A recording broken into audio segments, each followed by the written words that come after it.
Malabar ജേണലിൻ്റെ TMJ 360 എന്ന പ്രോഗ്രാമിലേക്ക് സ്വാഗതം. ഇന്ന് നമ്മളോടൊപ്പം ഈ പ്രോഗ്രാമിൽ പങ്കെടുക്കുന്നത് ഡൽഹി യൂണിവേഴ്സിറ്റിയിലെ സെയിൻറ്റ് സ്റ്റീഫൻസ് കോളേജിലെ ഫിലോസഫി പ്രൊഫസറായിരുന്ന KP ശങ്കരൻ മാഷാണ്. ശങ്കരൻ മാഷ് ഇതിനു മുമ്പ് മലബാർ ജേണലിനോട് സംവദിച്ചിട്ടുണ്ട്. ഇത് രണ്ടാമത്തെ തവണയാണ് അദ്ദേഹം നമ്മളോടൊപ്പം ചേരുന്നത്. അദ്ദേഹം പ്രധാനമായിട്ടും മുന്നോട്ട് വയ്ക്കുന്നത് ഇന്ന് നമ്മൾ ഇന്ത്യയിലെ രാഷ്ട്രീയത്തിൻ്റെ മുഖ്യധാരയിൽ നിൽക്കുന്ന ഹിന്ദുത്വം എന്ന് പറയുന്ന ആശയം, അല്ലെങ്കിൽ ഹിന്ദുത്വം എങ്ങനെ ഒരു രാഷ്ട്രീയമായി ഉരുത്തിരിഞ്ഞു എന്നുള്ളതാണ്. അതിൻ്റെ ചരിത്രപരവും സാമൂഹ്യപരവും എല്ലാമായിട്ടുള്ള വിവിധ വശങ്ങളെക്കുറിച്ചിട്ടാണ് ഇന്നത്തെ ഈ സംഭാഷണം. ശങ്കരൻ സാറിനെ ഇതിലേക്ക് ക്ഷണിക്കുന്നു. ഹാർദമായ സ്വാഗതം. Thank you. അപ്പം ഞാൻ ഈ പറഞ്ഞതുപോലെ തന്നെ നമ്മൾ ഇതിൽ തുടങ്ങുന്നത് ഈ ഹിന്ദുത്വം എന്ന് പറയുന്ന ഒരു ആശയം, അതും ഹിന്ദുയിസവും തമ്മിൽ ബന്ധമില്ല എന്നുള്ളത് എല്ലാവർക്കും അറിയുന്ന കാര്യമാണ്. ഈ ആശയം എങ്ങനെയാണ് ഉരുത്തിരിഞ്ഞത്? എങ്ങനെയാണ് നമ്മൾ അതിനെ വിശദീകരിക്കുക? ഇത് നമ്മൾ ഹിന്ദുത്വം നമ്മൾ അറിയണമെങ്കിൽ നമ്മൾ 19th സെഞ്ച്വറി, അതായത് 1857 അന്നാണല്ലോ ഈ ഇന്ത്യയിൽ ആദ്യത്തെ സ്വാതന്ത്ര്യ സമരം എന്ന് പറയുന്ന റബലിയൻ ഉണ്ടായത്. അന്ന് ഹിന്ദുക്കളും മുസ്ലിമുകളും ഒന്നിച്ചു ചേർന്ന് ഈസ്റ്റ് ഇന്ത്യ കമ്പനിയുടെ ഭരണത്തെ, അതിൻ്റെ ദുർഭരണത്തെ എതിർക്കുകയായിരുന്നു. അത് അവസാനിച്ചു. ഈസ്റ്റ് ഇന്ത്യ കമ്പനിയുടെ പട്ടാളം അത് തടഞ്ഞു. അതിനുശേഷം ബ്രിട്ടീഷ് ഗവൺമെൻറ് ഭരണം ഏറ്റെടുത്തു. നേരിട്ട് ഭരണം ഏറ്റെടുത്തു. ഈ ഭരണം 1857 ബ്രിട്ടീഷുകാർക്ക് മനസ്സിലായി, ഇവിടുത്തെ കൊളോണിയൽ അധികാരികൾക്ക് മനസ്സിലായി, ഇന്ത്യയിൽ ഉള്ള ഹിന്ദുക്കളും മുസ്ലിമുകളും ഒന്നിച്ചു നിന്നാൽ അവരുടെ ഭരണം നടക്കാൻ ബുദ്ധിമുട്ടാവും. അതിന് ഇവരെ രണ്ടാളെയും ഭിന്നിപ്പിക്കണം എന്ന് തികഞ്ഞ ബോധത്തോടു കൂടിയിട്ട് ആണ് അവർ പിന്നെ പ്രവർത്തിക്കാൻ തുടങ്ങിയത്. അത് 20th സെഞ്ച്വറിയുടെ ബിഗിനിങ്ങിൽ വരുന്ന സമയത്ത് 1905 പാർട്ടീഷൻ ഓഫ് ബംഗാൾ നടത്തി. അത് മുസ്ലിം ഏരിയാസുള്ള ഈസ്റ്റ് ബംഗാളും വെസ്റ്റ് ബംഗാളും തമ്മിൽ വേറെയാക്കി.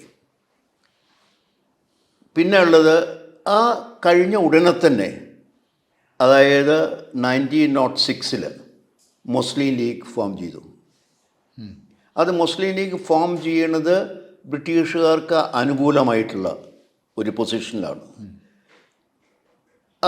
അത് കഴിഞ്ഞ് 1909 സെപ്പറേറ്റ് ഇലക്ടറേറ്റ് ഉണ്ടാക്കി. അതായത് ഹിന്ദുക്കൾ അവരുടെ ആളുകളെ ഇലക്ഷൻ നിർത്തി അവർക്ക് മാത്രം വോട്ട് ചെയ്യുക ഹിന്ദുക്കൾ. മുസ്ലിംസ് അവരുടെ കാൻഡിഡേറ്റിന് മുസ്ലിംസ് മാത്രം വോട്ട് ചെയ്യുക. ആ ഡിവിഷൻ പൊളിറ്റിക്കലായിട്ട് ഉണ്ടാക്കി. അതിന് ഈ 1909 ഗാന്ധി ഹിന്ദ് സ്വരാജിൽ പറയുന്നുണ്ട്, ഈ ബംഗാളിലുള്ള പാർട്ടീഷൻ അധികകാലം നിൽക്കില്ല. അവിടെ സ്വരാജ് എന്ന് പറഞ്ഞ മൂവ്മെൻറ്റ് ഉണ്ടായി വരികയുണ്ട്. ഇത് അധികാരം നിൽക്കില്ല. അത് പറഞ്ഞത് ശരിയാണ്. 1911 അത് റിവോക്ക് ചെയ്തു. അത് റിവോക്ക് ചെയ്യാൻ വേറെ ഒന്നുമുണ്ട്. അത് റിവോക്ക് ചെയ്യുന്നത് ഈ ഹിന്ദു മുസ്ലിം ഡിവിഷനെ കൂടുതൽ ആക്കാനുള്ള ഒരു ഉപാധിയും കൂടിയാണ്. അത് റിവോക്ക് ചെയ്ത് കഴിഞ്ഞിട്ടെങ്കിൽ മുസ്ലിംസ് വിൽ ഗെറ്റ് എഫക്റ്റഡ്, അത് ഹിന്ദുസ് വിൽ ബി ഹാപ്പി. അതും ഇതിൻ്റെ പാർട്ടായിട്ട് തന്നെയാണ് ഞാൻ കാണുന്നത്. ഇതിൻ്റെ പാർട്ടായിട്ടാണ് അത് വരുന്ന സമയത്ത് എന്താ ഉണ്ടാവണമെങ്കിൽ ഈ 1911 റിവോക്ക് ചെയ്ത സമയത്ത് അത് കഴിഞ്ഞിട്ട് ഒരു 4 കൊല്ലം കഴിയുമ്പോഴേക്കും 1950 ഹിന്ദു മഹാസഭ ഫോം ചെയ്യുന്നു. അപ്പോൾ 2 മതസംബന്ധമായിട്ടുള്ള ഇൻസ്റ്റിറ്റ്യൂഷൻസ് ഗോട്ട് ഫോംഡ്. അതിൻ്റെ ഒരു പ്രവർത്തനമായിരുന്നു ആദ്യഘട്ടത്തിൽ ബ്രിട്ടീഷ് ഗവൺമെൻറ് ചെയ്തത്. അത് സക്സസ്ഫുൾ ആയിട്ട് തന്നെ വന്നു. അതായത് ഈ ഇൻഡിപെൻഡൻസിന് മുമ്പേ ഉള്ള മുസ്ലിം ലീഗ് അത് ബ്രിട്ടീഷ് ഗവൺമെൻറ്റിൻ്റെ സന്തതിയാണ്. ഇന്നത്തെ RSS BJP ഇന്നത്തെ ഫാഷിസ്റ്റ് ഗവൺമെൻറ്റും ആ ബ്രിട്ടീഷ് ഗവൺമെൻറ്റിൻ്റെ സന്തതികൾ തന്നെയാണ്. അതായത് ഒരു കൊളോണിയൽ അധികാര സംവിധാനത്തിൻ്റെ സംഭാവനയാണ് രണ്ടും ഈ ഹിന്ദുത്വ രാഷ്ട്രീയം. പക്ഷേ ഇത് പറയുമ്പോഴത്തേക്ക് തന്നെ സാറേ നമ്മൾ വേറൊന്നും കൂടി ആലോചിക്കുന്നുണ്ട്. അപ്പോൾ ഈ 19-ാം നൂറ്റാണ്ട് മുതൽ നടന്നു വന്നിട്ടുള്ള ഈ ഇന്ത്യയിലെ ഈ സോഷ്യൽ റിഫോം മൂവ്മെൻറ്റ് എന്നെല്ലാം പറയുന്നതിലൂടെ തന്നെ ഈ ഒരു ഹിന്ദുത്വം എന്ന് പറയുന്ന ഒരു പൊളിറ്റിക്കൽ ഹിന്ദുത്വം ഉരുത്തിരിഞ്ഞു വരുന്നില്ലേ? ഉണ്ട്. പൊളിറ്റിക്കൽ ഹിന്ദുവിസം ഇവിടെ നടന്നത് വലിയൊരു ഇൻട്രസ്റ്റിംഗ് ആയ കാര്യമാണ്. ഈ 1950 ഹിന്ദു മഹാസഭ ഫോം ചെയ്യുന്ന സമയത്ത് തന്നെയാണ് 1950 മഹാത്മാഗാന്ധി ഇവിടെ വരുന്നത്. മഹാത്മാഗാന്ധി വരുന്നതോട് കൂടിയിട്ട് 3 ഐഡിയോളജികൾ ഫോം ചെയ്യണം. ഒന്ന് മുസ്ലിം lead ideology, Hindu lead ideology, secular Mahatma Gandhi lead ideology. ഈ മഹാത്മാഗാന്ധിയുടെ ideology started getting prominence outwardly. It started organizing, Congress started organizing, and 1920s Khilafat movement, അതുപോലെ തന്നെ ഇതില്ലേ നോൺ കോപ്പറേഷൻ മൂവ്മെൻറ്റ് തുടങ്ങി. അതിൽ മുസ്ലിംസ് പാർട്ടിസിപ്പേറ്റ് ചെയ്തു. നോൺ കോപ്പറേഷൻ മൂവ്മെൻറ്റിലും ഖിലാഫത്ത് മൂവ്മെൻറ്റിലും മുസ്ലിംസ് പാർട്ടിസിപ്പേറ്റ് ചെയ്തു. പക്ഷേ ഹിന്ദുസ് പാർട്ടിസിപ്പേറ്റ് ചെയ്തില്ലേ. ഹിന്ദുസ് എന്ന് പറഞ്ഞാൽ ഈ ഹിന്ദു മഹാസഭ പാർട്ടിസിപ്പേറ്റ് ചെയ്തിട്ടില്ല. ഈ ഗാന്ധിയൻ ഐഡിയോളജി ഇൻട്രസ്റ്റിംഗ് ഇതാണ്. ഈ ഗാന്ധിയൻ ഐഡിയോളജിയിൽ നാഷണലിസം എന്ന് പറഞ്ഞാൽ ടെറിറ്റോറിയൽ നാഷണലിസം. അതായത് ഒരു ടെറിറ്ററിയിലുള്ള ആളുകൾ മുഴുവൻ ഒരു ജനതയാണ്. അപ്പോൾ മുസ്ലിംസ്, ക്രിസ്ത്യൻസ്, ഹിന്ദുസ്, ജൈൻ എല്ലാവരും ഒരു ജനതയാണ്. നേരെ മറിച്ച് ഹിന്ദുത്വ, അതായത് ഹിന്ദു മഹാസഭയുടെ ചിന്തയിൽ ഹിന്ദു നാഷണലിസമാണ്. അത് കൾച്ചറൽ ഹിന്ദു റിലീജിയസും കൾച്ചറലാണ്. 2 തരത്തിലാണ് അത് വരുന്നത്. ഇപ്പോൾ സവാക്കറുടെയിൽ റിലീജിയസ് നാഷണലിസം ഇല്ല, കൾച്ചറൽ നാഷണലിസമാണ്. ഗോൾവാക്കറിലെ religious nationalism cultural nationalism mix ചെയ്തിട്ടാണ്. അപ്പോൾ ആ ഗാന്ധിയൻ ധാര അത് വാസ്തവത്തിൽ ഇൻട്രസ്റ്റിംഗ് ആണ്. മുഹമ്മദ് ബഷീർ മരിക്കുന്നതിൻ്റെ കുറച്ച് മുമ്പേ 1992 അദ്ദേഹം എഴുതിയിരിക്കുന്നത്. അദ്ദേഹം ഗാന്ധിജി എന്ന് പറഞ്ഞിട്ടുള്ള ഒരു ആർട്ടിക്കിളുണ്ട്. വളരെ ഇൻട്രസ്റ്റിംഗ് ആയിട്ടുള്ള ആർട്ടിക്കിളാണ്. അതിൽ അദ്ദേഹം പറഞ്ഞു, ഗാന്ധി എന്നുള്ളത് ഒരു ആശയമാണ്, ഒരാളല്ല. ഗോഡ്സെ എന്ന് പറയുന്നത് വേറൊരു ആശയമാണ്. ഞാൻ ഏത് ഭാഗത്താണ് നിങ്ങൾക്കറിയാമല്ലോ, നിങ്ങൾ ആരുടെ ഭാഗത്താണ്. ഈ 2 ഐഡിയോളജീസാണിത്. ഈ 2 ഐഡിയോളജീസും ഒന്ന് സത്യത്തിലും ടെറിറ്റോറിയൽ നാഷണലിസം, സത്യം, അഹിംസ, ഇതിൽ അടിസ്ഥാനമായിട്ടുള്ള ഐഡിയോളജി. അതാണ് അതിനെ ലീഡ് ചെയ്യുന്നത്. മറ്റേത് Hindutva ideology deception, violence, religious identity. ഇതാണ് ഈ ഹിന്ദു ഐഡൻറ്റിറ്റിയുള്ള ഹിന്ദുത്വ അല്ലെങ്കിൽ ഹിന്ദു ഐഡൻറ്റിറ്റി ഉള്ള ലീഡ് ചെയ്യണ മൂവ്മെൻറ്റ് വിസിബിൾ അല്ല. അത് ആക്ച്വലി അണ്ടർഗ്രൗണ്ട് മൂവ്മെൻറ്റ് മാതിരിയാണ്. നേരെ മറിച്ച് ഗാന്ധിയുടെ മൂവ്മെൻറ്റ് ഇറ്റ്സ് ഓപ്പൺ മൂവ്മെൻറ്റാണ്. അതിൽ ഒരു തരത്തിലുള്ള ഒളിച്ചുകളികളുമില്ല. മറ്റേ മൂവ്മെൻറ്റ് ഒളിച്ച് കളിച്ചുകൊണ്ടുള്ള മൂവ്മെൻറ്റാണ്. അത് പുറത്തേക്ക് വരുന്നില്ല. അത് ഗാന്ധിയുടെ പ്രോഗ്രാമിൽ ഒന്നും പാർട്ടിസിപ്പേറ്റ് ചെയ്യുന്നില്ല. പക്ഷെ 1930 ഈ ഈ സിവിൽ ഡിസൊബീഡിയൻ അതിൽ ഗോൾവാക്കറല്ല ഇദ്ദേഹം ഹെഡ്ഗർ വാർ അതിൽ പാർട്ടിസിപ്പേറ്റ് ചെയ്തിട്ടുണ്ട്. പക്ഷേ ഹെഡ്ഗർ വാർ പാർട്ടിസിപ്പേറ്റ് ചെയ്യുമ്പോൾ അദ്ദേഹം RSSലുള്ള വേറെ ആരോടും പാർട്ടിസിപ്പേറ്റ് ചെയ്യാൻ പാടില്ല എന്ന് പറഞ്ഞിട്ടാണ് അദ്ദേഹം ഒറ്റയ്ക്കാണ് പാർട്ടിസിപ്പേറ്റ് ചെയ്തത്. അപ്പോൾ പാർട്ടിസിപ്പേറ്റ് ചെയ്തൊന്നായി ഫലത്തിൽ മറ്റൊരാരുമില്ല. അങ്ങനെ ഗാന്ധിയുടെ മൂവ്മെൻ്റായിട്ട് കംപ്ലീറ്റായിട്ട് ഒഴിഞ്ഞു നിന്നു. ഗാന്ധിയുടെ മൂവ്മെൻറ്റ് എന്ന് പറയുമെങ്കിൽ ഇന്ത്യൻ നാഷണലിസ്റ്റ് മൂവ്മെൻറ്റ്, ഇന്ത്യൻ കോൺഗ്രസിൻ്റെ മൂവ്മെൻറ്റ് ആയിട്ട് കംപ്ലീറ്റായിട്ട് മാറിയിരുന്നു. ഈ കംപ്ലീറ്റായിട്ട് മാറി നിൽക്കുന്ന സമയത്ത് അവർ ഈ ഹിന്ദുത്വ, അതായത് ഹിന്ദു മത പരിഷ്കരണമല്ല, ഹിന്ദു മതത്തെ വയലൻ്റ് ആക്കിയിട്ട് മാറ്റാനുള്ള വഴികളെയാണ് ചെയ്തുകൊണ്ടിരുന്നത്. അതാണ് അത് വളരെ ക്ലിയറാണ്. 1934 മുൻജെ ഒരു കോൺഫറൻസിൽ പറഞ്ഞു, നമുക്ക് ഹിന്ദു സ്വരാജ് ഉണ്ടാക്കണം. ഈ ഹിന്ദു സ്വരാജ് ഉണ്ടാക്കുമ്പോൾ നമുക്കൊരു മുസലോണിയെ മാതിരിയോ ഹിറ്റ്ലറുടെ മാതിരിയോ ഉള്ള ഒരു ലീഡർ വേണം. ആ ലീഡർ ഇപ്പോൾ ഇല്ല. പക്ഷേ ആ ലീഡർ വരാൻ നമ്മൾ കാത്തു നിൽക്കണ്ട. നമ്മൾ ഇപ്പോൾ തന്നെ ഈ ഹിന്ദുക്കളെ ഒരുമിച്ച് ഒരു രാഷ്ട്രമാക്കി ആ ലീഡർ വന്നു കഴിഞ്ഞാൽ ആ രാഷ്ട്രം നമുക്ക് നമ്മുടെ കയ്യിൽ പെടുത്താൻ ശ്രമിക്കാം എന്ന് പറഞ്ഞിട്ട് അന്ന് തുടങ്ങിയിട്ടുള്ള മൂവ്മെൻറ്റാണ്. അന്ന് തുടങ്ങിയിട്ടുള്ള മൂവ്മെൻറ്റ് ഇപ്പോൾ സക്സസ്ഫുള്ളായി അതൊരു ഇന്ത്യ ഒരു ഫാഷിസ്റ്റ് കൺട്രി ആയിട്ട് മാറി. അപ്പോൾ ഇത് പറയുമ്പോഴേ തന്നെ സാറേ, നമ്മുടെ രാജ്യത്തിൻ്റെ അല്ലെങ്കിൽ ഇപ്പോൾ 2-3 ഘട്ടങ്ങളായിട്ട് നമുക്കിതിനെ പരിശോധിക്കാം. ഒന്ന്, ഈ പറയുന്ന കൊളോണിയൽ വിരുദ്ധ സമരത്തിൻ്റെ ഘട്ടം. ആ ഘട്ടത്തിൽ ഇപ്പോൾ സാർ പറഞ്ഞിരുന്നത് പോലെ ഈ പറയുന്ന ഇന്ന് പറയുന്ന ഹിന്ദുത്വ രാഷ്ട്രീയത്തിൻ്റെ വക്താക്കൾ ആരും തന്നെ ഇതിൽ പങ്കെടുത്തിട്ടില്ല, അല്ലെങ്കിൽ അവർക്ക് അതിനകത്ത് പ്രത്യേകിച്ച് ഒരു റോളും ഇല്ല. എന്ന് മാത്രമല്ല, അവരതിനെ ഉപയോഗപ്പെടുത്തിയിട്ടുള്ളതെന്ന് പറഞ്ഞാൽ അവരുടെ ഈ ഹിന്ദുത്വ ഐഡിയോളജിയെ സ്പ്രെഡ് ചെയ്യിക്കാൻ വേണ്ടി മാത്രമായിരുന്നു. അതാണ് അവസാനം, അല്ലെങ്കിൽ നമ്മുടെ ഒരു 47 ബ്രിട്ടീഷുകാർ ഇവിടുന്ന് വിട്ടുപോകുന്ന അല്ലെങ്കിൽ വരുന്ന ആ സാഹചര്യം വരുമ്പോഴത്തേക്ക് അത് വളരെ വയലൻ്റ് ആയിട്ടുള്ള ഒരു ഇതിലാണ് വരുന്നത്, വിഭജനത്തിലാണ് വരുന്നത്. ലക്ഷക്കണക്കിന് ആൾക്കാർ ഇത് ചെയ്യുന്ന ഒരു നിലയിൽ. അപ്പം അത്തരം ഒരു മൂവ്മെൻറ്റിലേക്ക് എങ്ങനെയാണ്, അല്ലെങ്കിൽ അത്തരം ഒരു ഡിവിഷനിലേക്ക് ഇതെത്തിയത് എങ്ങനെയാണ്? അത് നമ്മുടെ ഈ ഗാന്ധിയൻ ധാരയുടെ അല്ലെങ്കിൽ അതിൻ്റെ പരാജയമായിരുന്നില്ലേ അത്? ഞാൻ ഗാന്ധിയൻ ധാരയുടെ പരാജയം എന്ന് പറയാൻ വയ്യ. ഗാന്ധിയൻ മൂവ്മെൻ്റാണ്, അത് ഓപ്പൺ മൂവ്മെൻ്റാണ്, കംപ്ലീറ്റ്ലി ഓപ്പൺ മൂവ്മെൻ്റാണ്. ആ ഓപ്പൺ മൂവ്മെൻ്റാണ് നമുക്ക് ഇൻഡിപെൻഡൻസിന് സഹായിച്ചത്.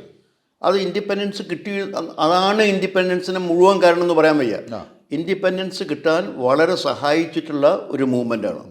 ആ ഇൻഡിപെൻഡൻസ് കിട്ടും ആ മൂവ്മെൻ്റ് കൊണ്ട് എന്ന് നല്ലപോലെ അറിയാവുന്ന ആളുകളായിരുന്നു ഈ ഹിന്ദു ഫണ്ടമെൻ്റലിസ്റ്റ് ആയിട്ടുള്ള ഈ സവാക്കറുടെയും മറ്റുള്ള ആളുകൾ.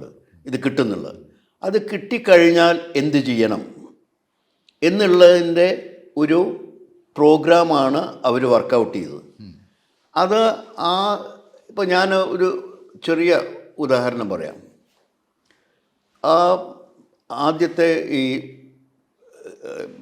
ഇന്ത്യ പാകിസ്ഥാൻ ഡിവിഷൻ കഴിഞ്ഞിട്ടുള്ള ആ മാസക്കർ കഴിഞ്ഞിട്ട് 1948 ഗവൺമെൻറ് ഓഫ് ഇന്ത്യ ഇവിടേക്ക് ഹൈദരാബാദിലേക്ക് ആർമി പറഞ്ഞയച്ചു. പോലീസ് ആക്ഷനാണ് പറഞ്ഞത്, ആർമി ആക്ഷനാണ്. ഹൈദരാബാദ് എന്ന വളരെ വലിയൊരു സ്റ്റേറ്റാണ്. അതിൽ ഹിന്ദുക്കൾ മൈനോറിറ്റിയാണ്, മുസ്ലിംസ് മെജോറിറ്റിയാണ്. അവിടെ RSS വർക്ക് ചെയ്തിരുന്നു. ഈ ഇന്ത്യൻ ആർമി അവിടെ പോയി ആ ഏരിയ പിടിച്ചെടുത്തിട്ട് നമുക്കിന്ന് അറിയണത്, പിടിച്ചെടുത്തിട്ട് ഈ RSS ആക്ടിവിസം ഉള്ള സ്ഥലത്തുനിന്ന് ഹിന്ദുക്കളെ മുസ്ലിമുകളെ കൊല്ലാൻ അനുവദിച്ചു. അതിന് ഒരു ഫാക്ട് ഫൈൻഡിങ് കമ്മീഷനെ കോൺഗ്രസ് ഗവൺമെൻറ് നെഹ്റുവിൻ്റെ ഗവൺമെൻറ് അയച്ചു. അവരുടെ അഭിപ്രായ പ്രകാരം ആ ഫാക്ട് ഫൈൻഡിങ് കമ്മിറ്റി പറഞ്ഞത് 60,000 to 1 lakh മുസ്ലിമുകളെ കൊന്നു. ഈ 60,000 1 lakh കൊല്ലണമെങ്കിൽ ആ ഓർഗനൈസ് ചെയ്ത ഹിന്ദു ഗ്രൂപ്പ് അത് മിലിറ്ററിലി പവർഫുൾ ആയിരിക്കണം, അതിന് പ്രിപ്പയർഡ് ആയിരുന്നു. പ്രിപ്പയർഡ് ആയിരിക്കണം, അല്ലെങ്കിൽ ചെയ്യാൻ പറ്റില്ല. ഇന്ത്യൻ ആർമി കൊന്നിട്ടില്ല. അതെ, അതുവരെ എത്തി. അവർ തന്നെയാണ് ഈ പാർട്ടീഷൻ സമയത്തും ആ വയലൻസിലേക്ക് കാരണം. അത് മുസ്ലിം വയലൻസും ഉണ്ട്, ഇവരുടെ വയലൻസും ഉണ്ട്. ആ രണ്ട് വയലൻസിനെയും നടുക്കായിരുന്നു ഗാന്ധിക്ക് തടയാൻ കഴിയുന്നതല്ലായിരുന്നു അത്. ഗാന്ധി എന്താ ചെയ്തിരുന്നുവെങ്കിൽ, ഗാന്ധി ഈ സത്യാഗ്രഹങ്ങൾ ഉണ്ടാക്കണം. അദ്ദേഹം 3 സത്യാഗ്രഹങ്ങളെല്ലാം ഉണ്ടാക്കിയത്. ആ സത്യാഗ്രഹങ്ങൾ ഉണ്ടാക്കി അതിൻ്റെ ഇടയ്ക്കുള്ള സമയത്ത് അദ്ദേഹം ചെയ്തിരുന്ന ഒരു പ്രധാന കാര്യം ഹിന്ദു മതത്തെ ധാർമ്മികതയിൽ സ്ഥാപിക്കുക. അതാണ് അദ്ദേഹം സ്ഥാപിക്കണമെങ്കിൽ അദ്ദേഹത്തിന് മനസ്സിലായിട്ടുണ്ട്, ഹിന്ദു മതം ആ സമയത്ത് ധാർമ്മികതയിൽ അല്ല. ആ ധാർമ്മികതയിൽ അല്ലാതെ നടക്കുന്ന ഇന്ത്യൻ അതിൻ്റെ പ്രധാന കാരണം കാസ്റ്റിസ്റ്റാണ്. കാസ്റ്റിസ്റ്റവും അൺടച്ചബിലിറ്റിയാണ് അദ്ദേഹം പ്രധാനമായിട്ടുള്ള കാര്യമായിട്ട് കണ്ടത്. അതിനെ ധാർമ്മികതയിൽ അടുപ്പിക്കാൻ വേണ്ടിയിട്ടുള്ള ശ്രമമായിരുന്നു. ആ ശ്രമം പരാജയപ്പെട്ടു. ആ ശ്രമത്തിനെ പരാജയപ്പെടുത്താനുള്ള ഒരു ഉപാധിയാണ് RSS, ഹിന്ദു മഹാസഭ, ആ ഗ്രൂപ്പ് വർക്ക് ചെയ്തിരുന്നത്. അതിൽ ഈ ഗാന്ധിസത്തിനകത്ത് അല്ലെങ്കിൽ ഗാന്ധിക്ക് ഉള്ളിൽ തന്നെ ഉണ്ടായിരുന്നൊരു വൈരുദ്ധ്യം എന്ന് പറഞ്ഞ് പലരും ചൂണ്ടിക്കാണിക്കുന്നുണ്ട്. ഉദാഹരണത്തിന് അദ്ദേഹം സനാതനധർമ്മത്തെ എപ്പോഴും ഉയർത്തിപ്പിടിച്ചു, ചാതുർവർണ്ണയത്തെയും അദ്ദേഹം ഉയർത്തിപ്പിടിച്ചു. അപ്പോൾ അതുകൊണ്ട് തന്നെ ഈ സനാതനധർമ്മം എന്ന് പറയുന്നത് ശരിക്കൊരു സവർണ മേധാവിത്വം അല്ലെങ്കിൽ ബ്രാഹ്മണ മേധാവിത്വം എന്നുള്ള ഒരു കാഴ്ചപ്പാട് ശക്തമായി മുന്നോട്ട് വയ്ക്കാൻ പറ്റിയില്ല. അതാണ് ഫലത്തിൽ ഹിന്ദുത്വ ശക്തികളെ സഹായിച്ചതെന്ന് പറഞ്ഞുകൂടെ? അത് ക്വസ്റ്റ്യനബിളാണ്. ഗാന്ധിയുടെ ഇതുണ്ട്, ഞാൻ എന്തുകൊണ്ട് ഹിന്ദുവാണ്. വേറെ ചില ഹെഡിങ്ങിൽ ഞാൻ എന്തുകൊണ്ട് സനാതന ധർമ്മത്തിൻ്റെ ആളാണ്. അത് വളരെ കോംപ്ലക്സ് ആയിട്ടുള്ള ഒരു 4 പേജുള്ള ഒരു ആർട്ടിക്കിളാണ്. അതാണ് ആളുകൾ സാധാരണ പറയുന്നത് ഗാന്ധി സനാതന ധർമ്മത്തിൻ്റെ ആളാണ്. അത് 1920s പറഞ്ഞതാണ്. അത് വളരെ ഇൻട്രസ്റ്റിംഗാണ്. ആദ്യം അദ്ദേഹം പറയുന്നത്, ഞാൻ എന്തുകൊണ്ട് ഹിന്ദുവാണ്, അല്ല സനാതനധർമ്മ, ഞാൻ ഹിന്ദു സ്ക്രിപ്റ്റേഴ്സിനെ ബഹുമാനിക്കുന്നു, അവയെ നിരസിക്കുന്നില്ല. രണ്ടാമത് അദ്ദേഹം പറയുന്നത്, ഞാൻ വർണ്ണാശ്രമധർമ്മത്തെ നിരസിക്കുന്നില്ല. മൂന്നാമത് അദ്ദേഹം പറയുന്നത്, പശുവിനെ ഞാൻ ബഹുമാനിക്കുന്നതാണ്. നാലാമത്തെ കാര്യം അദ്ദേഹം പറയുന്നത്, വിഗ്രഹാരാധനയ്ക്ക് ഞാൻ എതിരല്ല. അത് കോംപ്ലക്സ് സെൻറ്റൻസാണ്. വിഗ്രഹാരാധനയ്ക്ക് ഞാൻ എതിരല്ല. അദ്ദേഹം വിഗ്രഹാരാധനയുടെ ആണെന്ന് പറയുന്നില്ല. അത് കഴിഞ്ഞിട്ട്, അതാണ് ആളുകൾ സാധാരണ വായിക്കുന്നത്. അത് കഴിഞ്ഞിട്ട് 4 പാരഗ്രാഫുണ്ട്. ഈ 4 പാരഗ്രാഫ് സൂക്ഷിച്ച് വായിച്ചാൽ അദ്ദേഹം ആദ്യം പറഞ്ഞതിനെ ഡീകൺസ്ട്രക്റ്റ് ചെയ്യണം. അദ്ദേഹം ആദ്യം പറഞ്ഞത് ഹിന്ദു ടെക്സ്റ്റുകളെ ഞാൻ ഹിന്ദു ടെക്സ്റ്റല്ല, സ്ക്രിപ്റ്റേഴ്സിനെ ഞാൻ അക്സെപ്റ്റ് ചെയ്യുന്നു. അപ്പം തന്നെ അദ്ദേഹം പറയുന്നുണ്ട്, അതിൽ എവിടെയെങ്കിലും അസത്യമോ ഹിംസയോ കണ്ടാൽ ആ ഭാഗങ്ങളെല്ലാം ഞാൻ നിരസിക്കും. അതിൻ്റെ അർത്ഥം അദ്ദേഹം ആസ്തികനല്ല. ആസ്തികൻ എന്ന് പറഞ്ഞാൽ ഈ വേദിക് ടെക്സ്റ്റുകളെ, ഉപനിഷത്തുകളെ മുഴുവൻ അക്സെപ്റ്റ് ചെയ്യുന്ന ആളാണ്. അൺക്രിട്ടിക്കലായിട്ട് അക്സെപ്റ്റ് ചെയ്യുന്ന ആളാണ്. ഗാന്ധി അത് എവിടെയെങ്കിലും തെറ്റ് കണ്ടാൽ അത് റിജക്റ്റ് ചെയ്തു. അപ്പോൾ ഗാന്ധി ആ നിലയ്ക്ക് നാസ്തികനാണ്. നാസ്തികൻ എന്ന് പറഞ്ഞാൽ ദൈവവിശ്വാസി അല്ലാന്നല്ല. ഈ വേദത്തെ നിരസിക്കുന്ന ആളുകളാണ് നാസ്തികർ. ആധികാരികതയെ ക്വസ്റ്റ്യൻ ചെയ്യുന്ന ആൾ. ഗാന്ധിയെ ആധികാരികതയെ ക്വസ്റ്റ്യൻ ചെയ്ത ആളാണ്. പിന്നെ അദ്ദേഹം വർണ്ണം ആശ്രമധർമ്മത്തെ ഞാൻ നിരസിക്കുന്നില്ല. അദ്ദേഹത്തിൻ്റെ വർണ്ണാശ്രമം എന്ന് പറഞ്ഞാൽ, വർണ്ണം എന്ന് പറഞ്ഞിട്ടുണ്ടെങ്കിൽ ഹൈറാർക്കിക്കലല്ല, അത് ഹൊറിസോണ്ടലാണ്. എല്ലാവർക്കും ഒരേ സ്വാതന്ത്ര്യമുള്ളതാണ്. ഒരാൾക്ക് മറ്റേ ആളെ ഡോമിനേറ്റ് ചെയ്യാൻ വയ്യ. അത് അദ്ദേഹം ആ വർണ്ണം നിരസിക്കാത്തതിന് കാരണം ഈ ഹിന്ദു കമ്മ്യൂണിറ്റിയായിട്ട് കോൺവെർസേഷന് വേണ്ടിയിട്ടാണ് എന്നാണ് എൻ്റെ അഭിപ്രായം. ഈ കോൺവെർസേഷന് അത് നിരസിച്ചു കഴിഞ്ഞാൽ കോൺവെർസേഷനുള്ള ഒരു ചാൻസ് ഇല്ല. ആ കോൺവെർസേഷന് വേണ്ടിയിട്ടാണ് ഈ ഹൈറാർക്കിക്കൽ അല്ലാത്ത ഒരു വർണ്ണവ്യവസ്ഥയെ അദ്ദേഹം ഇന്ത്യക്ക് ഇൻഡിപെൻഡൻസ് കിട്ടുന്നവരെ പറഞ്ഞുകൊണ്ടിരുന്നത്. അദ്ദേഹത്തിൻ്റെ 1920 വേറൊരു ലെറ്ററിലുണ്ട്, ഇന്ത്യ സോഷ്യലിസ്റ്റ് സ്വരാജ് ആയാൽ മാത്രം, സ്വരാജ് വന്നാൽ, അത് സോഷ്യലിസ്റ്റ് കമ്മ്യൂണിറ്റിയാണ്, സ്വരാജ് വന്നാൽ മാത്രമാണ് ജാതി വ്യവസ്ഥ പോവുള്ളൂ. അതായത് അദ്ദേഹം പറഞ്ഞത് ബ്രാഹ്മണനും നോൺ ബ്രാഹ്മണനും തമ്മിലുള്ള വ്യത്യാസം കംപ്ലീറ്റ് ആയിട്ട് പോകണമെങ്കിൽ സ്വരാജ് വരണം. ആ സ്വരാജ് കംപ്ലീറ്റ് ആയിട്ട് വരിക എന്ന് പറഞ്ഞിട്ടുണ്ടെങ്കിൽ സോഷ്യലിസ്റ്റ് സമൂഹം വരണം. സോഷ്യലിസ്റ്റ് സമൂഹം വരിക എന്ന് പറഞ്ഞാൽ ഇവിടെയുള്ള ഇപ്പോൾ അന്ന് ഉണ്ടായിരുന്നതും ഇന്ന് ഉള്ളതുമായിട്ടുള്ള എല്ലാ ഇൻസ്റ്റിറ്റ്യൂഷൻസും മാറണം. ആ ഇൻസ്റ്റിറ്റ്യൂഷൻ മാറലാണ് ഗാന്ധിയുടെ വേറൊരു പാർട്ട് ഓഫ് പൊളിറ്റിക്കൽ ഐഡിയോളജി. അദ്ദേഹം സ്വരാജ് എന്ന് പറയുന്നത്. ഈ സ്വരാജിന് അദ്ദേഹം രാമരാജ് എന്ന് പറയുന്നത്. ആ രാമരാജ് തന്നെയാണ് ഖുദാരാജ്.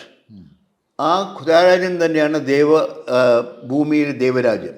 ഇത് അദ്ദേഹം പറയുന്നത് ഹിന്ദുക്കൾ അധികമുള്ള സ്ഥലത്ത് രാമരാജ് എന്ന് പറയും, മുസ്ലിംസ് അധികമുള്ള സ്ഥലത്ത് ഖുദാരാജ് എന്ന് പറയും, ക്രിസ്ത്യൻസ് ഉള്ള സ്ഥലത്ത് ദേവരാജ് എന്ന് പറയും. ആ ഹിന്ദുക്കളുള്ള സ്ഥലത്താണ് അദ്ദേഹത്തിൻ്റെ ആക്ടിവിറ്റി അധികം. അല്ലാതെ അദ്ദേഹത്തിൻ്റെ രാമരാജ് എന്നുള്ളത് ഒരു റിലീജിയസ് ഐഡൻറ്റിറ്റിയുടെ അല്ല. അത് സ്വരാജിനുള്ള ഹിന്ദുക്കളോട് സംസാരിക്കുമ്പോഴുള്ള വാക്കാണ്, മുസ്ലിംസിനോട് സംസാരിക്കുമ്പോൾ വേറെ വാക്കാണ്, ക്രിസ്ത്യൻ മെജോറിറ്റിയുള്ള സ്ഥലത്ത് വേറെ വാക്കാണ്, വേറെ ഫ്രേസാണ് ഉപയോഗിക്കുന്നത്. വാസ്തവത്തിൽ ഗാന്ധി, ഞാൻ പറഞ്ഞില്ലേ, ആസ്തികനായിരുന്നില്ല. വേറൊരു പ്രത്യേകം ഗാന്ധിയുടെ ഈ ഗീതയ്ക്കുള്ള ഇൻട്രൊഡക്ഷൻ ഉണ്ട്, അനാസക്തി യോഗ. അനാസക്തി യോഗ വളരെ ഇമ്പോർട്ടൻ്റ് ആയിട്ടൊരു ടെക്സ്റ്റാണ്. അത് 6 or 7 പേജസാണുള്ളത്. ഈ 6 or 7 പേജസിൽ അദ്ദേഹം ഗീത കർത്താവിനെ ക്രിട്ടിസൈസ് ചെയ്യണം. ആ ക്രിട്ടിസൈസ് ചെയ്യാൻ കാര്യം വയലൻ്റ് ആയിട്ടുള്ള ഒരു ഇമേജറി ഗീതാ കർത്താവ് ഉപയോഗിച്ചു. ആ വയലൻ്റായ ഇമേജറിയും നിഷ്കാമകർമ്മം എന്ന ഗീത പറയുന്നതും തമ്മിൽ യോജിച്ചു പോവില്ല. അദ്ദേഹം പറഞ്ഞു, ഞാൻ 20 കൊല്ലമായിട്ട് പ്രാക്ടീസ് ചെയ്യണം നിഷ്കാമകർമ്മം. നിഷ്കാമകർമ്മം ചെയ്യുന്ന ഒരാൾക്ക് വയലൻ്റ് ആവാൻ വയ്യ. അപ്പോൾ വയലൻസും നിഷ്കാമകർമ്മവും ഒന്നിച്ചു പോവില്ല. പിന്നെ അദ്ദേഹം പറയുന്നത്, ഈ ഭക്തി കൊണ്ട് ഒരു കാര്യമില്ല, നിങ്ങൾ എത്തിക്കലായിട്ടില്ലെങ്കിൽ. എത്തിക്കലായിട്ടുണ്ടെങ്കിൽ മാത്രമാണ് ഭക്തി കൊണ്ടൊരു കാര്യമുള്ളൂ. അത് ആവണമെന്ന് പറയാൻ കാര്യം ആ പ്രോഗ്രാം തന്നെ ഹിന്ദു മതത്തെ എത്തിക്സിൽ തിളക്കിയാണ്. അത് ആ നിഷ്കാമകർമ്മം എന്നല്ല അദ്ദേഹത്തിൻ്റെ ഇത് അനാസക്തി യോഗം. അനാസക്തി യോഗത്തിൽ വളരെ ക്ലിയർ ആയിട്ടാണ്. അത് പറയാനൊരു കാരണമുണ്ട്. അരവിന്ദ ഘോഷിൻ്റെ ഗീത, തിലകൻ്റെ ഗീത, ഇതൊക്കെ വയലൻസിനെ പ്രകീർത്തിക്കുന്നതാണ്. അതിനെ ഒപ്പോസ് ചെയ്തും കൊണ്ടുള്ള ഒരു ടെക്സ്റ്റാണ്. ആദ്യമായിട്ട് ഇന്ത്യയിൽ ഈ ഹിന്ദുയിസത്തിൻ്റെ ഉള്ളിൽ നിന്നുകൊണ്ട് അതിനെ ക്രിട്ടിസൈസ് ചെയ്ത ആദ്യത്തെ തിങ്കറാണ് ഗാന്ധി. മറ്റേ ക്രിറ്റിസിസങ്ങളൊക്കെ പുറത്തു നിന്നുള്ളതാണ്. ഇപ്പോൾ അംബേദ്കറും നെഹ്റു ആരെങ്കിലും പറയുകയാണെങ്കിൽ അവർക്ക് പുറത്തു നിന്ന് ക്രിട്ടിസൈസ് ചെയ്യാനാണ്. ഇതതിൻ്റെ ഉള്ളിൽ നിന്നിട്ട് അതിനെ അത്ര ഭയങ്കര ക്രിറ്റിസിസമാണത്. അതായത് വ്യാസനല്ല, അദ്ദേഹം ഗീതാകർത്താവിൻ്റെ ഒരു തെറ്റാണ് ഒരു വാർ ഇമേജറി അദ്ദേഹം യൂസ് ചെയ്തത് എന്ന് പറഞ്ഞിട്ട് അതിനെ ക്വസ്റ്റ്യൻ ചെയ്യണം. പിന്നെ അതിൽ വേറൊരു കാര്യമുള്ളത്, എല്ലാ അവതാരങ്ങളും അത് മനുഷ്യരാണ്. നന്മ ചെയ്യുന്ന മനുഷ്യരെ ആളുകൾ അവതാരങ്ങളായിട്ട് കണക്കാക്കും. ഇതെല്ലാം പറയുന്ന സമയത്ത് അദ്ദേഹം പറയണത് ഈ രാമ കൃഷ്ണ എന്നുള്ള സങ്കല്പങ്ങളൊക്കെ അവനവൻ തന്നെ ക്രിയേറ്റ് ചെയ്യണ അവനവൻ്റെ മനസ്സിലുള്ള സങ്കല്പങ്ങളാണ്. അതിന് ഒരു ഹിസ്റ്റോറിക്കൽ വെലിഡിറ്റിയും ഇല്ല, അതിന് ഫിലോസഫിക്കലായിട്ട് വെലിഡിറ്റി ഇല്ല എന്ന് പറഞ്ഞിട്ടുള്ള ആദ്യത്തെ ഇന്ത്യൻ തിങ്കറാണ്. അപ്പോൾ നമ്മൾ ഇതിലേക്ക് വരുമ്പോഴത്തേക്ക് ഈ 47-ന് ശേഷമുള്ള ഒരു കാലഘട്ടത്തിലേക്ക് വരുമ്പോഴത്തേക്ക് ഈ പറയുന്ന ഗാന്ധിയൻ ഐഡിയോളജി അല്ലെങ്കിൽ ഇപ്പോൾ സാറ് ഈ പറയുന്ന ഗാന്ധിയൻ കൺസെപ്റ്റ് അതൊരിക്കലും നമ്മുടെ ഒരു നാഷൻ മേക്കിങ്ങിൻ്റെ ഫോർ ഫ്രണ്ടിലില്ലായിരുന്നു, അല്ലെങ്കിൽ അത് പിന്നോട്ട് പോയിട്ടുണ്ടായിരുന്നു. അതും കഴിഞ്ഞിട്ടാണ് ഈ ഈ ഈ ഇന്ന് പറയുന്ന അല്ലെങ്കിൽ 47 കഴിഞ്ഞൊരു 30 വർഷം കഴിയുമ്പോഴത്തേക്ക് ഹിന്ദുത്വ ഒരു ഐഡിയ ആയിട്ട് മുന്നിലേക്ക് വരുന്നതല്ല, അതിൻ്റെ ഒരു ഡോമിനൻസ് തുടങ്ങുന്നു. അതോടൊപ്പം തന്നെ ഈ ഇപ്പോൾ രാമരാജ്യം എന്ന് പറയുന്നത് അവരും അപ്രോപ്രിയേറ്റ് ചെയ്തെടുക്കുന്ന സാധനം. രാമൻ എന്ന് പറയുന്ന വളരെ മിലിറ്റൻ്റ് ആയിട്ടുള്ള ഒരു ഐക്കണോഗ്രഫിയാണ് 80-കൾക്ക് ശേഷം ഇതിലേക്ക് വരുന്നത്. അതിനെ നമ്മൾ എങ്ങനെ വിശദീകരിക്കും? ഗാന്ധിയെ മാർജിനലൈസ് ചെയ്യാൻ കോൺഗ്രസും വളരെ ശ്രമിച്ചിട്ടുണ്ട്. കോൺഗ്രസ് 1928 നെഹ്റുവിനെ പറഞ്ഞിട്ടുണ്ട്, താങ്കൾ വളരെ നല്ല ആളാണ്, പക്ഷെ താങ്കളുടെ ഐഡിയാസൊക്കെ ബാലിശമാണ്. ഇന്ത്യ ഇൻഡിപെൻഡൻ്റ് ആയിക്കഴിഞ്ഞാൽ താങ്കളുടെ ഒരൊറ്റ ഐഡിയാസും ഞങ്ങൾ സ്വീകരിക്കില്ല.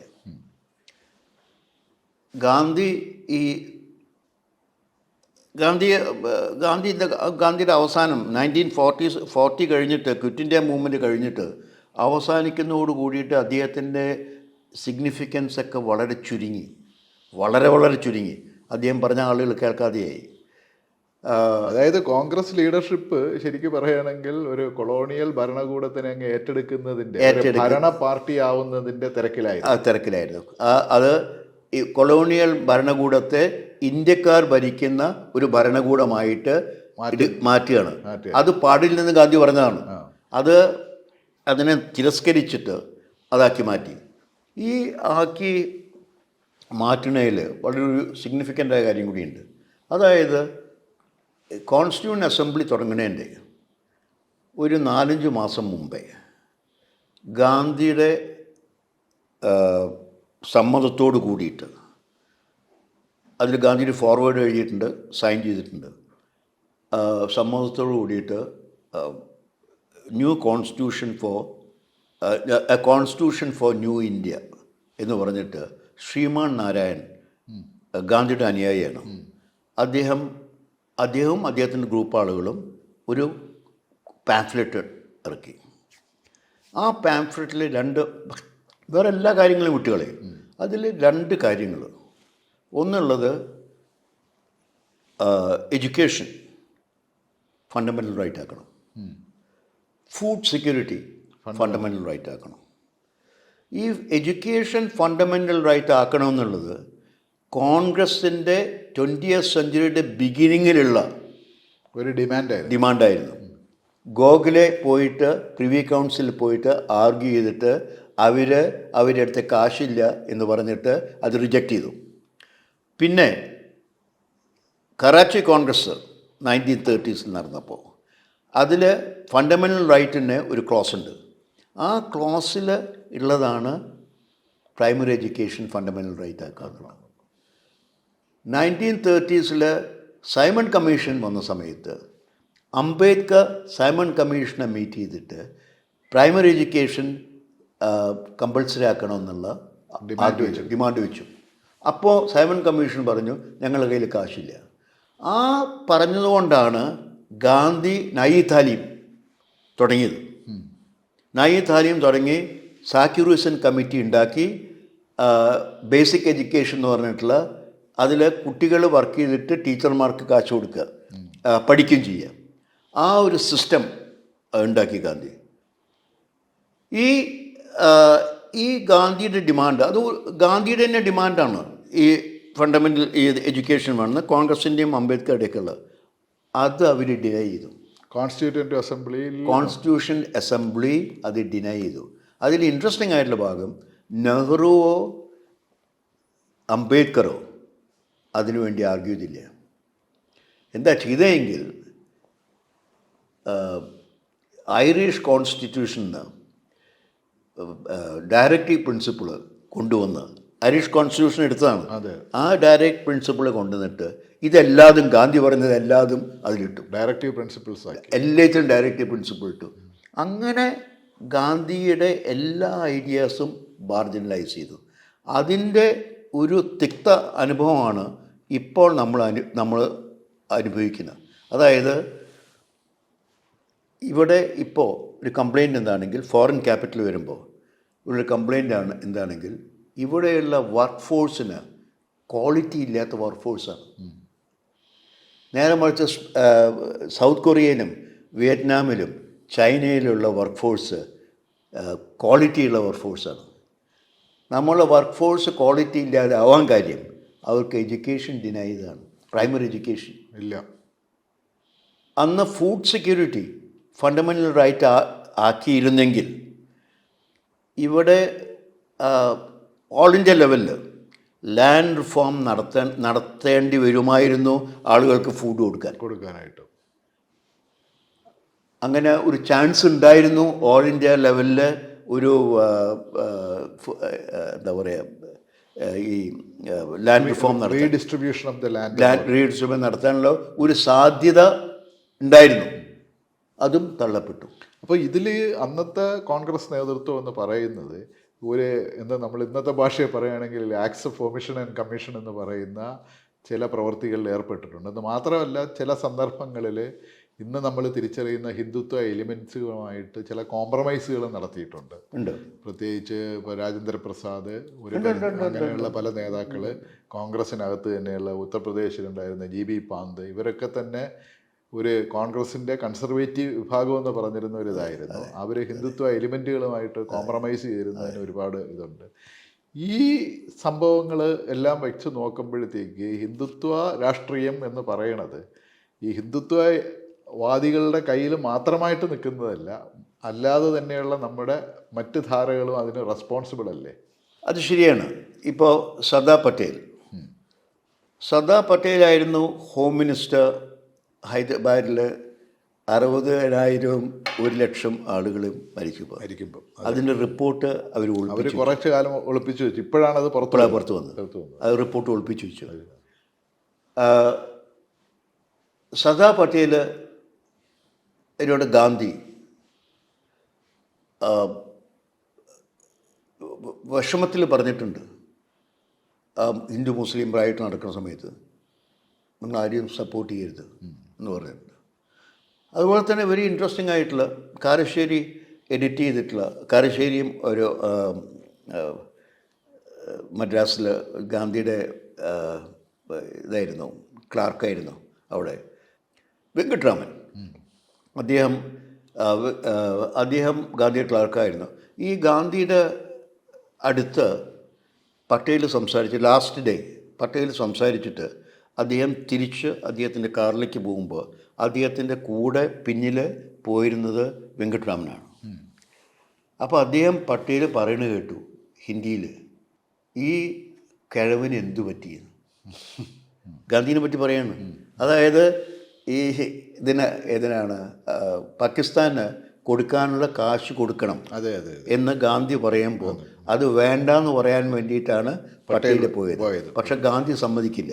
അപ്പോൾ ആ സമ്മതിക്കാതെ തിരിച്ച് ദേഷ്യത്തിൽ വരികയാണ്. ആ ദേഷ്യത്തിൽ വരുമ്പോൾ കാറിൽ കയറുമ്പോൾ സന്താനം പിന്നിലുണ്ട്, വെങ്കട്രാമൻ പിന്നിലുണ്ട്. ഇദ്ദേഹം പറയുകയാണ്, ഈ കിഴവനെ എന്ത് ചെയ്യാൻ പറ്റും. ഗാന്ധിയുടെ നില ആ ലെവലിലേക്ക് ആയിക്കഴിഞ്ഞു. അപ്പോൾ ഗാന്ധിയുടെ ഒരു പരാജയം എന്ന് പറഞ്ഞിട്ടുണ്ടെങ്കിൽ ഈ രണ്ട് ഫോഴ്സസായിട്ടും, അതായത് മുസ്ലിം ലീഗിൻ്റെ ആ റിലീജിയസ് ഫോഴ്സ്, അതിന് അദ്ദേഹത്തിനൊന്നും ചെയ്യാൻ പറ്റിയിട്ടില്ല. ഹിന്ദുസത്തിന് ധാർമ്മികതയിൽ അടക്കാം എന്ന് വിചാരിച്ചതിലും തെറ്റി. പക്ഷെ അദ്ദേഹം പരിശ്രമിക്കാത്തതുകൊണ്ടല്ല, പക്ഷേ അതിനെ അടക്കാൻ സാധിച്ചില്ല. അതിൻ്റെ ഒരു അനന്തരഫലമാണ് ഇപ്പോൾ നമ്മൾ കാണുന്നത്. ഇപ്പം ഉദാഹരണത്തിന് ഈ സനാതനധർമ്മം എന്ന് പറയുന്നത് ഇപ്പം അടുത്ത ദിവസങ്ങളിൽ വലിയ കോൺട്രവേഴ്സി ആയതാണ്. അതായത് തമിഴ്നാട്ടിലെ ഒരു മന്ത്രി പറഞ്ഞത്, അതായത് സനാതനധർമ്മം എന്ന് പറയുന്നത് ഒരു വൈദിക ബ്രാഹ്മണ്യ മേധാവിത്വമാണ്, അത് ഇല്ലാതാക്കേണ്ടതാണ്. അത് ഇല്ലാതാക്കേണ്ടതാണ് എന്ന് പറയുന്നതിന് അദ്ദേഹത്തെ ഹിറ്റ്ലറിനോടും മറ്റുമാണ് ഉപമിക്കുന്നത്. അതായത് ഹിന്ദുക്കളെ മുഴുവൻ എലിമിനേറ്റ് ചെയ്യണം എന്നാണ് അദ്ദേഹം പറഞ്ഞതെന്നാണ് പറയുന്നത്. ഇതിനെ നമുക്ക് എങ്ങനെ ഈ കാലഘട്ടത്തിൽ വിലയിരുത്താൻ പറ്റും? ഈ സനാതനധർമ്മം എന്നുള്ള വാക്കാണ്, ഫ്രേസാണ് ആദ്യമായിട്ട് നമ്മൾ കാണുന്നത്. മനുസ്മൃതിയിലാണ് ആദ്യം നമ്മൾ കാണുന്നത്. പിന്നെ മഹാഭാരതത്തിലുണ്ട്, അതും അതിൻ്റെ സിനോണിംസും പര്യായങ്ങളും മഹാഭാരതത്തിലുണ്ട്, രാമായണത്തിലുണ്ട്, പല പുരാണങ്ങളിലുമുണ്ട്. അത് എങ്ങനെ വന്നു എന്നുള്ള എനിക്ക് തോന്നിയിട്ടുള്ളത്, ഈ ശ്രൗത റിച്വൽ, അതായത് ഈ യജ്ഞങ്ങളും മറ്റുള്ള റിച്വൽ, അത് നടത്തുന്ന ആളുകളെ ശ്രമണ വിഭാഗത്തിലുള്ള ബുദ്ധൻ, ജൈന, അവരുടെ ആളുകൾ അവരിൽ നിന്ന് തിരിച്ച് അറിയുന്നതിനുള്ള ഒരു എക്സ്പ്രഷനാണത്. ഐഡൻറ്റിഫിക്കേഷൻ എക്സ്പ്രഷനാണ് ഈ സനാതനധർമ്മം. അത് സനാതനധർമ്മം എന്ന് ഒരു പറയാൻ കാരണമുണ്ട്. അതായത് ഈ ബ്രാഹ്മണിക്കൽ തോട്ട്സിൽ ഈ വേദങ്ങൾ നിത്യം അത് മനുഷ്യരുണ്ടാക്കിയതല്ല, അത് തനിയെ വന്നിട്ടുള്ള, അത് കേട്ട് ശ്രുതിയാണ് ശ്രൗത എന്ന് പറയുന്നത്. ഇത് ബ്രാഹ്മണ മേധാവിത്വം എന്ന് പറയാൻ വയ്യ, ബ്രാഹ്മണരുടെ ഐഡിയോളജിയാണ്, ബ്രാഹ്മണരുടെ പ്രാക്ടീസാണത്. ഈ പ്രാക്ടീസ് ഗുപ്ത പീരീഡ് ആകുമ്പോഴേക്ക്, 3rd century 6th century ആ സമയമാകുമ്പോഴേക്ക് ഈ പ്രാക്ടീസുകൾ പലതും ഇല്ലാതെയായി. പിന്നെ വരുന്നത് ഇവിടെ ഈ ഇതാണ്, പുരാണങ്ങളെയും ധർമ്മ ടെക്സ്റ്റുകളെയും മനുസ്മൃതി പോലെ സ്മാർത്ത ട്രഡീഷൻ. അതായത് ഇന്ന് നമ്മൾ അമ്പലങ്ങളൊക്കെ മാതിരി ഒരു ദൈവമല്ല 4-5 ദൈവങ്ങൾ ഒന്നിച്ചിട്ടുള്ള സ്മാർത്ത ബ്രാഹ്മൺസിൻ്റെ അത് മുഴുവൻ. അതെങ്ങനെ വരണമെങ്കിൽ ഈ ബ്രാഹ്മണർ ഒരു ട്രൈബൽ എന്ന് പറയാൻ വയ്യ, ഒരു ഇൻഡിജിനസ് പോപ്പുലേഷൻ എന്ന് പറയാൻ വയ്യ. ഏതാണ്? ഹണ്ടർ ഗാദറർ പോപ്പുലേഷൻ പെസൻസ് ആവും. ഈ പെസൻസ് ആയിക്കഴിഞ്ഞാൽ അവർ വെൽത്ത് അക്യുമുലേറ്റ് ചെയ്യും. ഈ വെൽത്ത് അക്യുമുലേറ്റ് ചെയ്ത് കഴിയുമ്പോൾ ഏതെങ്കിലും ഒരു ഗ്രൂപ്പോ അല്ലെങ്കിൽ അതിൽ തന്നെ ഒരാളോ ആ വെൽത്ത് അപ്രോപ്രിയേറ്റ് ചെയ്യും. ആ വെൽത്ത് അപ്രോപ്രിയേറ്റ് ചെയ്തിട്ട് അവർ ഇവരുടെ ചീഫാവും. അവരെയാണ് രാജാവ് എന്ന് പറയുന്നത്. അങ്ങനെയൊരു സിറ്റുവേഷൻ വന്നു കഴിഞ്ഞാൽ ഈ ഹണ്ടർ ഗാദർ ഇല്ലാത്തമായൊരു സൊസൈറ്റിയായി. ആ സൊസൈറ്റിയിലേക്ക് റൂൾസും കാര്യങ്ങളും വേണം. അതിന് വേണ്ടിയിട്ട് അന്ന് പഠിപ്പുള്ള ആളുകൾ, സാൻസ്ക്രിറ്റ് അറിയുന്ന ആളുകൾ ഈ ബ്രാഹ്മിൺസാണ്. അവർ ഈ സെൻട്രൽ ഏരിയ എന്ന്, അത് മധ്യദേശത്ത് നിന്ന് അത് കാടാണ്, ഇന്ത്യ മുഴുവൻ കാടാണ്. ഈ കാട്ടിൽ കൂടെ ഒരാൾക്ക് വരാൻ വയ്യ. ഒരു വില്ലേജായിട്ട് കൊണ്ടുവരണം. അങ്ങനെ വില്ലേജായിട്ട് കൊണ്ടുവന്നിട്ട് എല്ലാ സ്ഥലങ്ങളിലും സ്ഥാപിച്ചിട്ടുള്ള അഗ്രഹാരങ്ങൾ, ഈ അഗ്രഹാരങ്ങളിൽ കൂടെ അവരുടെ ഐഡിയാസും അവരുടെ ഈ സമൂഹങ്ങളുടെ, ഈ പെസൻ സമൂഹങ്ങളുടെ ദൈവങ്ങളെ അവരിലേക്ക് ആവാഹിക്കുകയും അപ്രോപ്രിയേറ്റ് ചെയ്തിട്ട് അങ്ങനെ ഡെവലപ്പ് ചെയ്ത് വന്നിട്ടുള്ള ഒരു ട്രഡീഷൻ, അത് ബ്രാഹ്മണിക്കൽ ട്രഡീഷനാണ്. ആ ട്രഡീഷനെയും ഇപ്പോൾ ആരാണ് സവാക്കർ ഉപയോഗിച്ച വാക്കാണ് ഇപ്പോൾ പറഞ്ഞില്ലേ, സനാതനധർമ്മം എന്നുള്ള വാക്ക്. അതിനെ ഒരു സനാതനധർമ്മം, അത് ബ്രാഹ്മണിക്കലാണ്. തമിഴ്നാട് മിനിസ്റ്റർ പറഞ്ഞത് ശരിയാണ്. അപ്പോൾ ഇതിൽ ഞാൻ പറയുന്നത്, ഇതിൻ്റെ ഈ ഒരു കൊളോണിയൽ കാലഘട്ടത്തിലൂടെ ഉണ്ടല്ലോ, നമ്മുടെ കൊളോണിയൽ ആധുനികതയുമായിട്ട് അഭിമുഖീകരിച്ച ഒരു പുതിയ ഇന്ത്യൻ മിഡിൽ ക്ലാസ് ഉയർന്നു വരുന്നുണ്ടല്ലോ. അപ്പോൾ അവരുടെ ഒരു ഐഡൻറ്റിറ്റിയുടെ ഒരു മാർക്കറായിട്ട് കൂടെ ഇതിനെ ഉപയോഗപ്പെടുത്തുന്നില്ല. പ്രത്യേകിച്ച് നമ്മുടെ ഈ 2 തരത്തിൽ ആ മൂവ്മെൻറ്റിനെ കാണാൻ പറ്റും. ഒന്ന് ഈ ആ കാലത്ത് നമ്മുടെ സവർണ ജാതിക്കാരുടെ ഇടയിൽ നടന്ന സാമൂഹ്യ പരിഷ്കരണ പ്രസ്ഥാനങ്ങൾ. രണ്ട്, അതേസമയം തന്നെ ഈ പിന്നോക്ക സമുദായങ്ങളെന്നോ അല്ലെങ്കിൽ കീഴാളരെന്നോ അവർ അസേർട്ട് ചെയ്ത് വരുന്നതിൻ്റെ ഈ ധാരകളെ ഇന്ന് ഇവർക്കൊന്ന് രാഷ്ട്രീയമായിട്ടുള്ള ഒരു നിലനിൽപ്പിന് വേണ്ടിയാണ്. ഒരു സ്ഥലത്ത് അവർ പരിഷ്കാരം നടത്തുന്നു, അതേസമയം മറ്റ് ഈ ബ്രാഹ്മണിക്കൽ സാധനം ഒന്ന് റീഇൻഫോഴ്സ് ചെയ്യുന്നൊരു പ്രോഗ്രാമും കൂടെ നടന്നിട്ടില്ലേ? അത് ഒരു വെരി ഇൻട്രസ്റ്റിംഗ് ആയിട്ടുള്ള കേസ് നാരായണ ഗുരുവിൻ്റെയാണ്. വളരെ ഇൻട്രസ്റ്റിംഗ് ആയിട്ടുള്ള കേസ്. നാരായണ ഗുരു, ഇപ്പം നാരായണ ഗുരുവിനെ ആളുകൾ ഇൻ്റർപ്രറ്റ് ചെയ്യണ ഒരു വിധമുണ്ട്. അതല്ലാതെ നാരായണ ഗുരുവിനെ നോക്കിക്കഴിഞ്ഞാൽ അദ്ദേഹം അദ്വൈതനാണ്, രണ്ട് പക്ഷമില്ലാത്ത അദ്വൈതനാണ്. അദ്ദേഹം ഒരു ജാതി, ഒരു മതം, ഒരു ദൈവം, ഇതെല്ലാം അദ്വൈത ചിന്തയാണ്.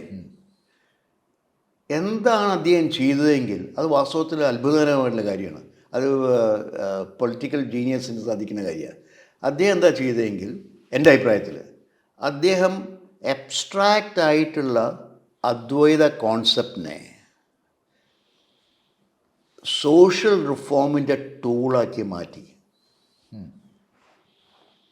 ഈ അതാണ് ഒരു ജാതി, ഒരു മതം, ഒരു ദൈവം എന്ന് പറയുന്നത്.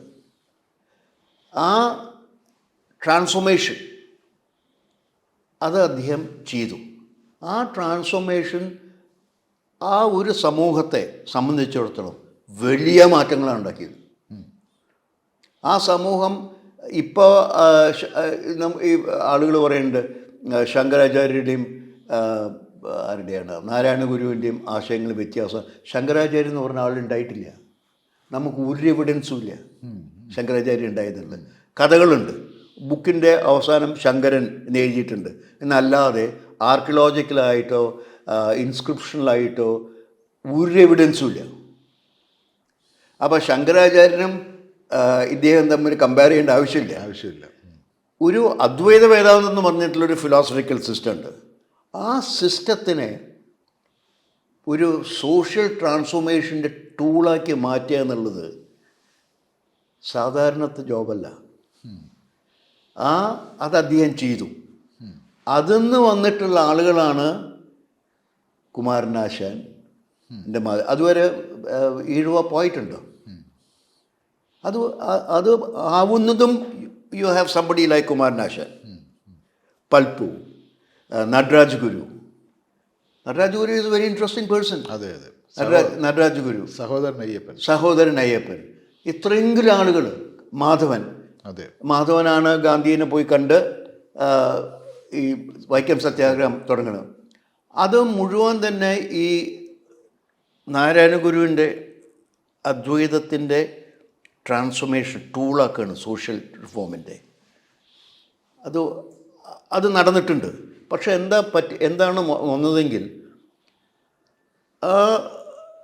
ആ നാരായണ ഗുരുവിൻ്റെ ഫോളോവേഴ്സ് തന്നെ ആ അദ്വൈതം മറന്നു. അവർ നാരായണ ഗുരുവിനെ ദൈവമാക്കി മാറ്റി. ബുദ്ധന് പറ്റിയതാണ്. ബുദ്ധന് പറ്റിയത് അതേമാതിരി തന്നെ നാരായണ ഗുരു മറ്റൊരു ദൈവമായിട്ട് മാറി. അപ്പോൾ ഇതിൽ നമ്മുടെ ഇന്ത്യൻ ഇതിൽ നോക്കുമ്പോഴത്തേക്ക്, അല്ലെങ്കിൽ ഈ സനാതന ധർമ്മം എന്നുള്ളതിൽ, അല്ലെങ്കിൽ വൈദിക ബ്രാഹ്മണ്യ മേധാവിത്വത്തിനെതിരെ പല കാലങ്ങളിലായിട്ട് ഒരു കലാപങ്ങളുണ്ട്. ഇപ്പം കർണാടകയിൽ നോക്കിയാൽ ബസവണ്ണനുണ്ട്, നമ്മുടെ 15ഉം 16ആം നൂറ്റാണ്ടിലുള്ള ഭക്തി പ്രസ്ഥാനങ്ങൾ, തുക്കാറാം മുതലുള്ളതുണ്ട്, കബീർ മുതലുള്ള. അപ്പോൾ ഇതിൻ്റെ എല്ലാത്തിൻ്റെയും ഒരു ധാരയെ ഒരു പക്ഷേ നമ്മുടെ ഈ നാഷണലിസം എന്ന് പറയുന്നത് വേണ്ടത്ര ഉൾക്കൊണ്ടിട്ടില്ല എന്ന് തോന്നുന്നു. അതിന് പകരമായിട്ട് ഈ വേദിക് സാധനങ്ങളിലാണ് അവരുടെ, അല്ലെങ്കിൽ ഒരു ഏൻഷ്യൻറ്റ് മഹത്വത്തിലേക്കാണ് അവരെപ്പോഴും ദൃഷ്ടി ഊന്നിയതെന്ന് പറയുന്നത് ശരിയല്ല. ഈ ഒപ്പോസ് ചെയ്ത ഗ്രൂപ്പുകൾ മുഴുവൻ തന്നെ സാൻസ്ക്രിറ്റൈസ് ചെയ്താണ്. ഇതിനെ ഒപ്പോസ് ചെയ്ത് കഴിയുന്ന സമയത്ത് ദേ വിൽ ഗെറ്റ് സാൻസ്ക്രിറ്റൈസ്ഡ്. എന്നിട്ട് അതിൻ്റെ പാർട്ടായി ആ സമയത്ത് ഈ സനാതനധർമ്മം എന്ന് പറയുന്ന ഈ സ്മാർത്ത ട്രഡീഷൻ അവരെ ആവാഹിച്ചെടുത്തു, അവരെ ഉള്ളിലേക്ക് എടുക്കും. That was the process.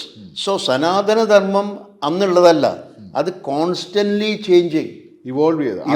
അതാണ് ഹിന്ദുത്വ പൊളിറ്റിക്സ്. അതാണ് അത് constantly changing. Now it has a political aura. അതുവരെ പൊളിറ്റിക്കൽ ഓറ ഇല്ല. ഇല്ല. അത് ഇപ്പോൾ അതിന് ഹ്യൂജ് പൊളിറ്റിക്കൽ ഐഡിയോളജി. ആ പൊളിറ്റിക്കൽ ഐഡിയോളജി ഉണ്ടാക്കിയിട്ടുള്ള ആദ്യത്തെ ആളാണ് സവാക്കർ. ആ പൊളിറ്റിക്കൽ ഐഡിയോളജി ഉള്ളത് അതിനെ ഈ രണ്ടിനെയും കൂടെ മെർജ് ചെയ്തിട്ടുള്ള ആളാണ്. എന്ന് പറഞ്ഞാൽ അതിൽ റിലീജിയസ് ആയിട്ടുള്ളതല്ല അദ്ദേഹത്തിൻ്റെ ഇത്. അദ്ദേഹം ഒരു പൊളിറ്റിക്കലും മോഡേൺ നേഷൻ സ്റ്റേറ്റും അതിന് ഒരു അണ്ടർപിൻ ചെയ്യാനായിട്ട് അതിന് അങ്ങേരുടേത് വെരി ഇൻട്രസ്റ്റിംഗ്. ഈ അങ്ങേരുടെ ഐഡിയ രാമൻ എന്നുള്ളത് ഇന്ത്യനെ ആദ്യത്തെ ഇമ്പീരിയലിസ്റ്റാണ്.